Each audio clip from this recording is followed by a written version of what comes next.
Hello my dear students, welcome back. मेरा नाम मकसूद मेमन है। आज हम लोग डिस्कस करने वाले हैं बायबैक ऑफ शेयर्स का प्रॉब्लम सम। तो चलिए शुरू करते हैं प्रॉब्लम सम्स के साथ। ठीक है, सो ये आपके सामने प्रॉब्लम सम दिया गया है, आप देख सकते हो। Following is the balance sheet of Kavya limited, a non listed company as on 31st March 2012। Liability side, share capital 80,000 equity shares of ₹10 each, 8 lakh. So यहाँ पे ये जो काव्या लिमिटेड है इनके पास 8 लाख रुपीस का कैपिटल है, 80,000 इक्विटी शेयर्स में डिवाइडेड है। 4,000 preference shares of ₹100 each, 4 lakh. Then they have given profit and loss account 80,000, मतलब उनके पास पिछले साल का कुछ प्रॉफिट है, वो 80,000 बचा है, वो उन्होंने रिजर्व में रखा है। देन डिबेंचर्स उनके पास है 1,60,000 एंड क्रेडिटर्स है 2 लाख रुपीस। ठीक है, सो ये हो गए हमारे लाइबिलिटी साइड। देन असेट में उनको दिया है फिक्स्ड असेट जो है काव्या लिमिटेड के 10,20,000 है, बैंक बैलेंस 6,20,000 है। ठीक है, सो ये दिया है इनका बैलेंस शीट काव्या लिमिटेड का। तो चलिए आगे देखते हैं क्या करने बोला है। The company wants to buy back 20% of its equity capital at 10% premium. So इसका मतलब ये होता है कि कंपनी को 20% का बायबैक करना है। यहां पे शेयर कितने के हैं? 8 लाख रुपीस के, उसका 20% बायबैक करना है, वो भी 10% प्रीमियम पे। ठीक है, सो वो मैं उसका कैलकुलेशन आपको बता दूंगा, पहले हम लोग क्वेश्चन देख लेते हैं। Then not having sufficient profits to buy back, मतलब इतना प्रॉफिट हमारे पास, इतना पैसा रिजर्व नहीं है, फ्री रिजर्व इतना नहीं है हमारे पास सफिशिएंट रिजर्व। उसके लिए the company issued 1,200 preference shares of ₹100 each at 10% premium, payable ₹20 on application and balance on allotment. तो यहां पे हमारे पास फ्री रिजर्व इतना सफिशिएंट नहीं है कंपनी के पास, काव्या लिमिटेड के पास। तो उन्होंने क्या किया, काव्या लिमिटेड ने फ्रेश इश्यू भी किया है साथ में। तो यहां पे एक कॉम्बिनेशन है, फ्रेश इश्यू भी आएगा और सीआरआर भी हमें बनाना है। These shares were duly taken up and company purchased the equity shares immediately। तो कंपनी ने फिर ये जो पूरा प्रोसेस हो गया प्रॉपरली और कंपनी ने अपने शेयर्स इमीडिएटली परचेज कर ली। Sufficient profits were used to supplement the new issue. तो फ्रेश इशू के साथ साथ जितना भी और एक्स्ट्रा बायबैक के लिए पैसा लगा है वो हम लोग ने कहां से लिया है? फ्री रिजर्व में से लिया है। ठीक है, पास दी नेसेसरी जर्नल एंट्रीज। तो हमें यहाँ पे जर्नल एंट्रीज करना है, बट जर्नल एंट्रीज हम लोग डायरेक्टली नहीं करेंगे, मैं आपको थोड़ा वर्किंग बता देता हूं इसका। ठीक है, तो चलिए वर्किंग देख लेते हैं इसका क्या दिया है। तो यहां पे सबसे पहले आपको यहां पे दिया गया है, आपको बायबैक करना है 20% ऑफ इक्विटी कैपिटल। ठीक है, सो इक्विटी कैपिटल कितना है? 8 लाख है, जो कि अभी अभी हमने क्वेश्चन में देखा। मतलब हमें कितना बायबैक करना है? 1,60,000 ये हमें बायबैक करना है। अच्छा, साथ में बोला इन्होंने 10% प्रीमियम पे 1,60,000 रुपीज का बायबैक करना है, उसका 10% प्रीमियम हमें निकालना है। सो 10% प्रीमियम मतलब कितना हो जाएगा? 1,60,000 का 10% हो जाता है 16,000 रुपीज। ओके, मतलब शेयर होल्डर्स को बायबैक करते वक्त पेमेंट कितना होगा? 1,60,000 तो शेयर्स का पेमेंट हो जाएगा और साथ ही साथ एक्स्ट्रा पेमेंट कितना होने वाला है? 16,000 रुपीज। मतलब 100 रुपए का शेयर 110 रुपए का पेमेंट दे रहे हैं यहाँ पे। ठीक है, तो ये आपको, आई होप यहां तक आपको अच्छे से समझ गया होगा। देन ये हो गया हमारा इक्विटी कैपिटल। अब ये जो 1,60,000 है, अभी हम लोग देखते हैं सीआरआर कैसे क्रिएट होगा। ठीक है, तो सीआरआर और फ्रेश इश्यू कैसे होने वाला है। तो ये 1,60,000 की अमाउंट है बायबैक की। ठीक है, दोनों नहीं लेना है, सिर्फ 1,60,000 लेना है। बायबैक कितना हो रहा है? 1,60,000 का। तो ये बायबैक की अमाउंट है। ओके, अब इस अमाउंट में प्रेफरेंस शेयर्स कितना इशू हुआ है? प्रेफरेंस शेयर्स मतलब फ्रेश इशू कितना हुआ है? फ्रेश इशू इन्होंने बोला है 1,200 preference shares of ₹100 each at 10% premium. Premium pay करो, डिस्काउंट पे करो, कितना प्रेफरेंस शेयर इशू किया है? 1,200। एक शेयर कितने का है प्रेफरेंस शेयर? 100 रुपीज का। तो हमें कितना मिलने वाला है? यहां पे पैसा कितना आने वाला है? 1,200 शेयर्स इंटू 100, मतलब 1,20,000 का यहां पे फ्रेश इशू हो गया है।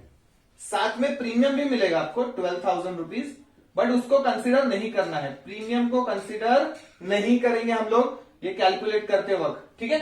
सो यहाँ पे क्या कंसिडर हो रहा है, 1,20,000 रुपीज, यहाँ पे 1,60,000 में से 1,20,000 का तो फ्रेश इशू किया, अब बचता कितना है 40,000, ये कंसिडर नहीं करना है, सिर्फ मैंने आपको प्रीमियम कैलकुलेट करके दे दिया है, ठीक है।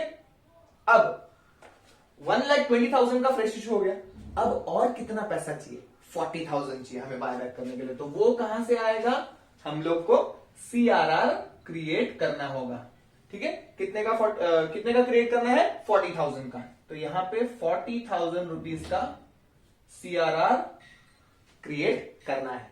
तो CRR क्रिएट करने के लिए हमारे पास कुछ है, फ्रेश इशू मतलब सॉरी फ्री रिजर्व है हमारे पास कुछ, तो चलिए देखते हैं। फ्री रिजर्व में हमारे पास प्रॉफिट एंड लॉस अकाउंट इतना सारा दिया है, प्रॉफिट एंड लॉस अकाउंट 80,000 है, तो हम लोग क्या कर सकते हैं, प्रॉफिट एंड लॉस अकाउंट में से ये पैसा यूज कर सकते हैं, ठीक है। तो ये हो गया हमारी वर्किंग नोट। आई होप आपको ये यहां तक ये वर्किंग नोट अच्छे से समझ गया होगा। ओके, सो इसमें एक और चीज बाकी है, वो है बायबैक हम लोग 1,60,000 का कर रहे हैं, साथ में हम लोग कितना एक्स्ट्रा प्रीमियम दे रहे हैं, प्रीमियम ऑन बायबैक, ओके।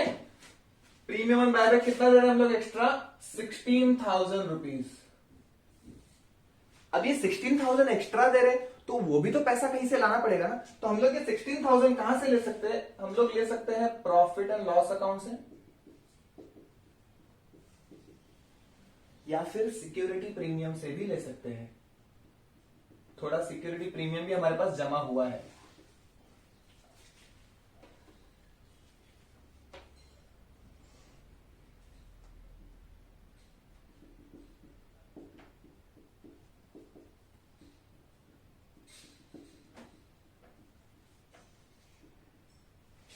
ठीक है, so profit and loss account. अब बोलेगा सर सिक्योरिटी प्रीमियम तो दिया नहीं है बैलेंस शीट में, लाइबिलिटी में कहीं भी नहीं आ रहा है, तो यहां पे मैं आपको बता दूं, देखो यहां पे मैं प्रीमियम के बारे में बताने जा रहा हूं, आप ध्यान से सुनना, ठीक है। प्रीमियम ऑन बायबैक का मतलब होता है हमने एक्स्ट्रा पैसा दिया बायबैक करते वक्त, ठीक है। हमने फ्रेश इशू किया है प्रेफरेंस शेयर का, प्रेफरेंस शेयर का फ्रेश इशू करते वक्त हम लोग ने कितना पैसा कलेक्ट किया है, 1,20,000 का, 1,20,000 के प्रेफरेंस शेयर दिया, और 1,20,000 नहीं, हम लोग ने 1,20,000 के साथ साथ कितना एक्स्ट्रा पैसा लिया है, 12,000 हमें एक्स्ट्रा मिला है। तो अगर हम लोग प्रीमियम लेते हैं तो उसे हम लोग बोलते हैं सिक्योरिटीज प्रीमियम, तो ये 12,000 तो हमारे पास एक्स्ट्रा आ गया, ये कहां पे जाएगा, लाइबिलिटी में जाएगा, तो 12,000 रुपीज हमारे पास लाइबिलिटी का सिक्योरिटी प्रीमियम जमा हो गया, वो भी तो हम लोग इसके लिए प्रीमियम और बायबैक के लिए यूज कर सकते हैं। So that amount can also be use, तो यहां से समझो हम लोग ने 12,000 सिक्योरिटी प्रीमियम ले लिया, प्रॉफिट एंड लॉस अकाउंट में से 4,000 लिया, 16,000 हो गया। या फिर आपको अच्छा नहीं लग रहा तो सर हम लोग प्रॉफिट एंड लॉस अकाउंट में से ही पूरा पैसा लेंगे, क्योंकि हमारे पास प्रॉफिट एंड लॉस अकाउंट कितना है, 80,000 रुपीज है, 80 में से हमने 40,000 को CRR क्रिएट करने के लिए लिया, अब साथ में 16,000 और ले लेंगे, कोई प्रॉब्लम नहीं है, जैसा आपको करना है वैसे कर सकते हैं, सो कोई भी इसमें इशू नहीं। तो आपको खाली डिफरेंस ये रखना है कि बायबैक का जो अमाउंट है वो अमाउंट आपको उसमें से फ्रेश इशू 1,20,000 का हुआ और 40,000 का CRR क्रिएट किया, और जो एक्स्ट्रा 16,000 है उस 16,000 का हम लोग ने कहां से लिया, फ्री रिजर्व में से, मतलब प्रॉफिट एंड लॉस अकाउंट में से हमने पैसा एडजस्ट किया, ये प्रीमियम अलग होता है। तो आई होप आपको ये अच्छे से समझ गया होगा पूरा प्रोसेस। तो अभी हम लोग जर्नल एंट्री स्टार्ट करते हैं, तो शुरू करते हैं जर्नल एंट्रीज, ठीक है। तो सबसे पहले हमें क्या करना है, पहले तो पैसा चाहिए, हमें बायबैक करने के लिए पैसा जरूरी है, तो पैसा हमें कैसे मिलने वाला है, फ्रेश इशू करके, तो पहले फ्रेश इशू की एंट्री पास करते हैं। चलिए स्टार्ट करते हैं फ्रेश इशू की पहली एंट्री। फ्रेश इशू की एंट्री के लिए यहां पे उन्होंने बोला है क्वेश्चन में that the company wants to buy back 20% of its equity capital at 10% premium, not having sufficient profits to buy back, the company issued 1,200 preference shares of ₹100 each at 10% premium। तो यहाँ पे हमें पता तो चल गया 1,200 प्रेफरेंस शेयर इशू किया है, मतलब हमें 1,200 प्रेफरेंस शेयर का पैसा आने वाला है, साथ में 10% प्रीमियम एक्स्ट्रा आने वाला है। Payable as ₹20 on application and balance on allotment, मतलब यहां पे उन्होंने यहां पे पैसा एक साथ नहीं लिया है, कंपनी ने, काव्या लिमिटेड ने एक साथ पैसा नहीं लिया है, 20 रुपीज का एक इंस्टॉलमेंट लिया है, और जो दूसरा इंस्टॉलमेंट है अलॉटमेंट का वो 90 रुपीज का है। अब ये बोलोगे सर 20 और 90 110 होता है, यस 110 होगा, क्योंकि हम इश्यू कर रहे हैं प्रेफरेंस शेयर प्रीमियम पे, 10% प्रीमियम पे, मतलब 100 रुपए का शेयर हम लोग दे रहे हैं, लेकिन कलेक्ट कर रहे हैं 110 रुपए, 110 में 20 रुपया एप्लीकेशन का है और 90 रुपया अलॉटमेंट का है। ठीक है, तो ये आपको बराबर से समझ लेना है। तो मैं पहले एप्लीकेशन की एंट्री पास करता हूं, मतलब क्या करेंगे, एप्लीकेशन करते वक्त हमें पहले पैसा आएगा। तो सिंपल सी एंट्री है यहां पे, bank account debited to preference share application account.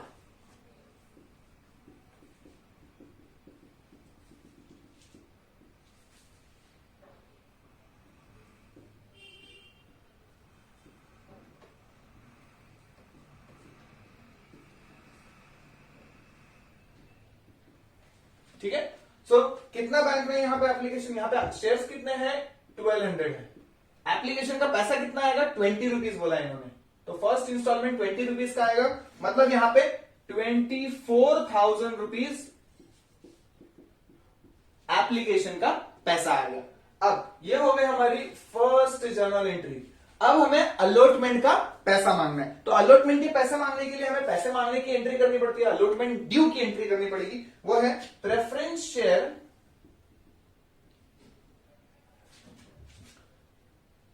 Application, sorry पहले हम लोग क्या करेंगे, यहां पे एप्लीकेशन तो आ गया। अब ये एप्लीकेशन को हमें कैपिटल में ट्रांसफर करना होता है। आपने 12th में ये पढ़ा रहेगा, इश्यू ऑफ शेयर्स का चैप्टर। तो ये इश्यू ऑफ शेयर्स में क्या होता है, पहले हमें क्या करते हैं, हम लोग के पास लोग एप्लीकेशन करेंगे, एप्लीकेशन का पैसा आएगा। अब उस एप्लीकेशन मनी को हम लोग को ट्रांसफर करना पड़ेगा शेयर कैपिटल में, प्रेफरेंस शेयर कैपिटल में। तो ट्रांसफर कर देते हैं preference share application account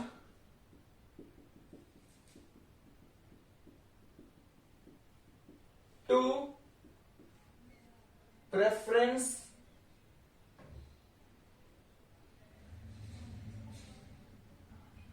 share capital account and the amount is same. जो अमाउंट हम लोग को मिला है उसको हम लोग को क्या करना है, कैपिटल में ट्रांसफर कर देना है। ये हो गई हमारी ट्रांसफर की एंट्री। अब अलॉटमेंट का पैसा ड्यू है, तो हम अलॉटमेंट की एंट्री करते हैं। अलॉटमेंट की एंट्री के लिए सिंपल है, यहां पे आपको अलॉटमेंट का ड्यू का कॉल करना है। तो preference share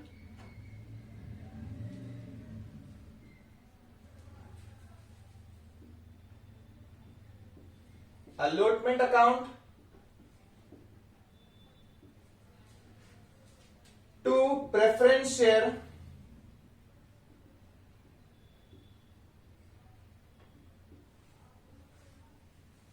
capital account to securities premium account. ठीक है, तो यहां पे सिक्योरिटीज प्रीमियम भी है ना, 90 रुपए का अलॉटमेंट है, लेकिन 90 में 80 रुपए प्रेफरेंस शेयर का है और 10 रुपए हम लोग प्रीमियम एक्स्ट्रा मांग रहे हैं यहाँ पे। तो यहाँ पे अमाउंट कितना आ जाएगा, सिंपल है, 1200 इंटू 90 आ जाएगा, दैट इज 1,08,000। अब 1,08,000 में 1200 इंटू 80 हो जाएगा, वो है हमारा preference share capital, that is 96,000। 1200 into 10 rupees जो एक्स्ट्रा मांग रहे हैं वो हमारा प्रीमियम है, दैट इज 12,000। ठीक है, तो आई होप आपको ये समझ गए एंट्री। ये अभी हम लोग ने कॉल की एंट्री की है, मतलब हमने ड्यू किया है, अलॉटमेंट का ड्यू है कॉल। अब हमें क्या करना है, पेमेंट की एंट्री, मतलब पैसा अभी शेयर होल्डर हमें देंगे। ये जो पैसा है हमने मांगा है, मांगने की एंट्री है। अब हमें पैसा मिलने वाला है, तो मिलने वाला है तो सिंपल है, bank account debited to preference share allotment account. ठीक है, सो ये जितना भी अमाउंट है टोटल 1,08,000 रुपीज, ये पैसा अभी हमें मिल गया प्रीमियम के साथ। ओके, तो आई होप यहां तक समझ गया होगा आपको। ओके, सो नेक्स्ट एंट्री देखते हैं। ये जो 4 एंट्री है ये हमारी कौन सी है, ये प्रेफरेंस शेयर इश्यू करने के, फ्रेश इश्यू की 4 एंट्री आ गई। अभी इन्होंने अलॉटमेंट एप्लीकेशन ये सब दिया था, इसीलिए हमारी 4 एंट्री हो गई। अगर ऐसा कुछ नहीं दिया होगा तो सिंपल है, एंट्री आ जाती है bank account to preference share capital 1,08,000 ऐसा आ जाता था, bank account debited preference share capital and security premium ऐसा भी आ सकता था। ठीक है, बट यहाँ पे इन्होंने 20 रुपीज एप्लीकेशन मनी बोला है, रिमेनिंग अलॉटमेंट बोला है, प्रीमियम के साथ इश्यू किया है, तो इसीलिए हमारी ये टोटल 4 एंट्री हो गई फ्रेश इश्यू की। अब फ्रेश इश्यू तो हो गया, पैसे आ गए, अब हमें क्या करना है, बायबैक करना है। तो बायबैक की ड्यू की एंट्री करेंगे, अमाउंट ड्यू की। सो अमाउंट ड्यू की एंट्री सिंपल है, यहां पे equity share capital account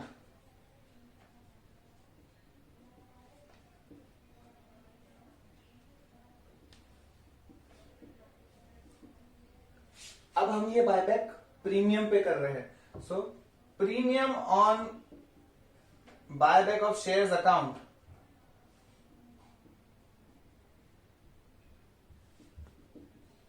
debited to equity share holder account.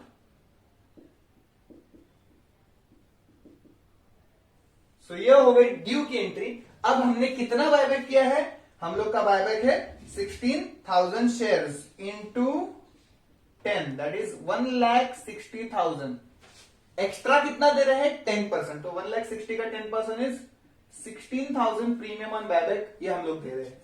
Total share holder को कितना पे करना है 1,76,000, ठीक है। सो ये हो गया हमारी अमाउंट ड्यू फॉर बायबैक की एंट्री। देन उसके बाद अब हमने देखा फ्रेश इश्यू तो हो गया है, 1,20,000 आ गया, बचा 40,000 का हमें सीआरआर क्रिएट करना है। सीआरआर हम कहां से क्रिएट करेंगे, प्रॉफिट एंड लॉस अकाउंट से। प्रॉफिट एंड लॉस अकाउंट में एम्पल ऑफ बैलेंस है, आपने देखा क्वेश्चन में 80,000 rupees profit and loss account में है, उसमें से 40,000 रुपीज का हम लोग को सीआरआर क्रिएट करना है।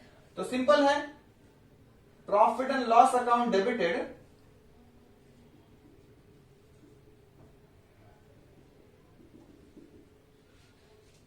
To capital redemption reserve account.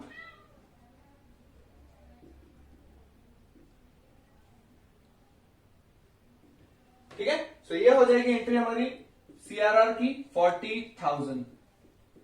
अच्छा, अब ये 40,000 तो सीआरआर हमने क्रिएट कर दिया, ये अमाउंट का भी एडजस्टमेंट हो गया, मतलब बायबैक के लिए पैसा पूरा जमा हो गया, 1,20,000 इधर से आ गया, ठीक है, एंड बाकी का 40,000 रुपीज सीआरआर से आ गया, तो टोटल हो गया यहाँ पे 1,60,000। अब ये जो एक्स्ट्रा पैसा दे रहे हैं प्रीमियम का, उसके लिए भी तो एडजस्टमेंट करना पड़ेगा, वो भी तो पैसा लाना पड़ेगा, तो कहां से लेंगे वो हम लोग, प्रॉफिट एंड लॉस अकाउंट में है, और 40,000 बचा है ना, वो यूज कर सकते हैं, या फिर हमने जो एक्स्ट्रा प्रीमियम लिया है सिक्योरिटीज प्रीमियम, ये जो 12,000 है, ये भी हमारे पास एक्स्ट्रा है, तो ये भी तो ले सकते हैं हम लोग, ठीक है। तो चलो मैं क्या करता हूं, ये प्रीमियम का पूरा 12,000 रुपए ले लेता हूं, और बचा हुआ प्रॉफिट एंड लॉस में से ले लेंगे, ठीक है। तो सिक्योरिटीज प्रीमियम अकाउंट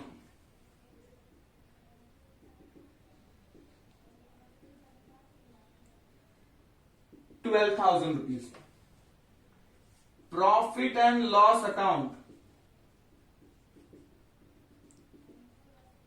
कितना बचेगा अभी, बायबैक के लिए कितना है 16,000 चाहिए प्रीमियम बायबैक के लिए, 12,000 तो हम लोग ने ले लिया सिक्योरिटी प्रीमियम से, बचा हुआ 4,000 हम ले लेंगे प्रॉफिट एंड लॉस अकाउंट से, to premium on buyback of shares account.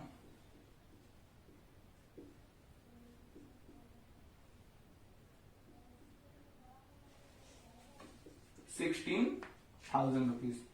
तो ये हो गए हमारी बायबैक के premium of buyback of shares के एडजस्टमेंट की एंट्री। देन लास्ट एंट्री आ जाती है हमारी, अभी ये प्रीमियम बायबैक ऑफ शेयर्स के एडजस्टमेंट की एंट्री कर दी। अब लास्ट एंट्री हमारी पेमेंट की है। पेमेंट की एंट्री सिंपल अभी यहां पे बता देता हूं, ज्यादा नहीं है तो। सो 8 नंबर की जो एंट्री है वो है इक्विटी शेयर होल्डर अकाउंट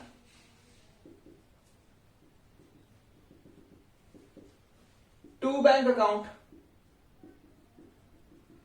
ठीक है। Equity share holder the receiver, bank is the giver. कितना पेमेंट करना है हमें, टोटल 1,76,000, मतलब 1,60,000 बायबैक का और एक्स्ट्रा 16,000 दिया वो, तो 1,76,000 एंड 1,76,000। तो ये हो गई हमारी पेमेंट की एंट्री, ठीक है। सो आई होप आपको ये अच्छे से समझ गया होगा, ये हमारी लास्ट पेमेंट की एंट्री थी, ठीक है। इन केस आपको कोई भी डाउट है, आप व्हाट्सएप ग्रुप पे मैसेज कर सकते हैं, वीडियो पर्सनली आप लोगों के लिए ही बनाया गया है, ठीक है। क्वेश्चन भी मैं आपको दे दूंगा, ठीक है। थैंक यू सो मच, जय हिंद।